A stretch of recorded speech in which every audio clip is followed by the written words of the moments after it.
തിരിച്ചറിവ് ലഭിച്ചു എന്നുള്ളത് ഞാൻ മറച്ചു വയ്ക്കുന്നില്ല. അത് തുടരുകയാണ്. എന്ന് വെച്ചാൽ ബന്ധമില്ല എന്നല്ല, ഈ സിസ്റ്റേഴ്സിന് പൂർണ്ണമായ നീതി ലഭിക്കുന്നത്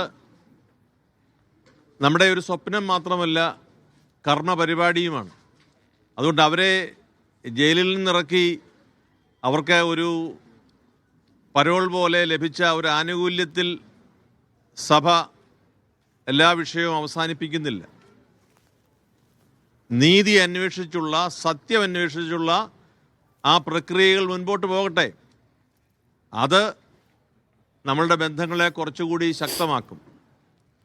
നീതിയുടെ ഏറ്റവും ഒടുവിലത്തെ അടയാളം അവർ കുറ്റം ചെയ്തിട്ടില്ലെങ്കിൽ നിരപരാധികളെന്ന് പൊതുസമൂഹത്തെ അറിയിച്ച് അവസാനിപ്പിക്കുന്നതാണ്. അതാണ് ഞങ്ങളുടെ ആഗ്രഹം. അതുവരെ നമ്മളുടെ ഈ മനസ്സിൻ്റെ ഒരു ആകുലതയും അസ്വസ്ഥതയും ഈ പ്രക്ഷോഭത്തിൻ്റെ വളരെ ക്രിസ്തീയമായ സമീപന രീതികളും നമ്മൾ തുടരും. പൊതുസമൂഹത്തോട് ചേർന്ന് എന്താണ് ചെയ്യേണ്ടതെന്ന് നമ്മൾ ആലോചിച്ച് മുമ്പോട്ട് പോകും. അതെ അതെ അതെ അല്ല, ഞങ്ങളുടെ എല്ലാ സ്ട്രാറ്റജി നിങ്ങളോട് പറഞ്ഞാൽ ശരിയാകത്തില്ലല്ലോ. അപ്പോൾ ഞങ്ങൾക്ക് ഞങ്ങളുടേതായ ചില പരിപാടികളൊക്കെ ഉണ്ട്. എന്ന് വെച്ചാൽ അക്രമമോ ഒന്നുമില്ല, ഗാന്ധി മാർഗവും സുവിശേഷവും വിട്ട് യാതൊരു പ്രക്ഷോഭവുമില്ല. പക്ഷേ സഭയ്ക്ക് സഭയുടേതായ ചില സമീപനങ്ങൾ സുവിശേഷത്തിനെ അടിസ്ഥാനപ്പെടുത്തിയുണ്ട്. അത് ഓരോ സമയത്ത് നമ്മുടെ ആവശ്യം അനുസരിച്ച് നമ്മൾ അത് ചെയ്യുന്നതാണ്. വലിയ പീഡനം നടത്തുന്നുണ്ട്. അപ്പോൾ അത് നമ്മുടെ നാട്ടിലേക്ക് വരില്ല എന്നൊരു ആശ്വാസം ആദ്യഘട്ടത്തിലുണ്ടായിരുന്നു. പക്ഷേ എന്നാൽ ഈ ഒരു സംഭവത്തിന്റെ അടിസ്ഥാനത്തിൽ നമ്മുടെ നാട്ടിലേക്കും അങ്ങനൊരു സാഹചര്യം വന്നുകൂടായില്ല എന്നൊരു ഭയം എല്ലാവർക്കും ഇവിടെ ഉണ്ടായിട്ടുണ്ട്. അപ്പോൾ അതുകൂടി ദൂരീകരിക്കപ്പെടണം അല്ലേ? അല്ല, നമ്മുടെ നാട്ടിലേക്ക് അത് വരത്തില്ലല്ലോ. നിങ്ങളൊക്കെ ഇവിടെ ഇല്ലേ? നിങ്ങളൊക്കെ ഉണ്ടല്ലോ. നിങ്ങൾ ശക്തമായി നമുക്ക് എല്ലാവർക്കും വേണ്ടി സംസാരിക്കുക. അത് ക്രിസ്ത്യാനിക്ക് വേണ്ടി മാത്രമല്ല, ഇവിടുത്തെ ഹിന്ദുവിനും ക്രിസ്ത്യാനിക്കും മുസൽമാനും മതമില്ലാത്തവനും എല്ലാവർക്കും വേണ്ടി സംസാരിക്കുമ്പോഴാണ് നമ്മുടെ കേരളം സാക്ഷര കേരളമായിട്ടും സുന്ദര കേരളമായിട്ടും മാറുന്നത്. നിങ്ങളുണ്ടെന്ന് ഞാൻ പറഞ്ഞത് ഭംഗിവാക്ക് പറഞ്ഞതല്ല, അതൊരടിസ്ഥാനപരമായ ഒരു ബോധ്യമാണ്.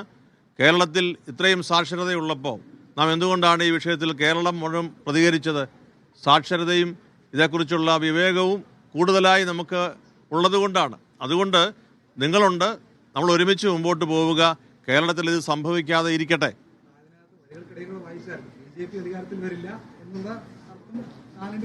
അങ്ങനൊന്നും ഞാൻ പറഞ്ഞില്ല. അധികാരത്തിൽ ആരെങ്കിലും വരണം. അത് രാജ്യത്തെ സ്നേഹിക്കുന്ന, ദേശീയതയെ മാനിക്കുന്ന എല്ലാ ജനത്തെയും ബഹുമാനിക്കുകയും കരുതുകയും ഏറ്റവും ദുർബലരെ സംരക്ഷിക്കുകയും ചെയ്യുന്ന ഭരണാധികാരികൾ നമ്മുടെ ദേശത്തുണ്ടാകണം.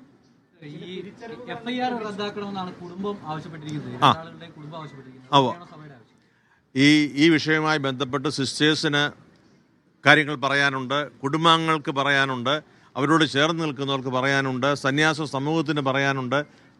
ഏറ്റവും അടുത്ത് നിൽക്കുന്നവർക്കെല്ലാം ഇതേക്കുറിച്ച് ആഗ്രഹങ്ങളും അഭിലാഷങ്ങളും ഒക്കെ ഉണ്ട്. അതെല്ലാം കോടതിയുടെ വിധിയുമായി ബന്ധപ്പെടുത്തി, നിയമപാലന വ്യവസ്ഥയുമായി ബന്ധപ്പെടുത്തി എന്താണ് നമുക്ക് മുന്നോട്ട് വയ്ക്കേണ്ടതെന്നുള്ളത് ആലോചനയിൽ നമ്മൾ കൊണ്ടുപോകേണ്ട കാര്യമാണ്. ഈ വികാരങ്ങളെയെല്ലാം മാനിച്ചുകൊണ്ട് നമുക്ക് മുൻപോട്ട് അതിൻ്റെ കോടതി വിധിക്കനുസരിച്ചുള്ള അടുത്ത പ്രോസസ്സിലേക്ക് പോകാം. അത് നമ്മൾ 10 പേര് കൂടിയിരുന്ന് ഇങ്ങനെ പറയുമ്പോൾ രൂപീകരിക്കപ്പെടേണ്ട പോളിസിയല്ല.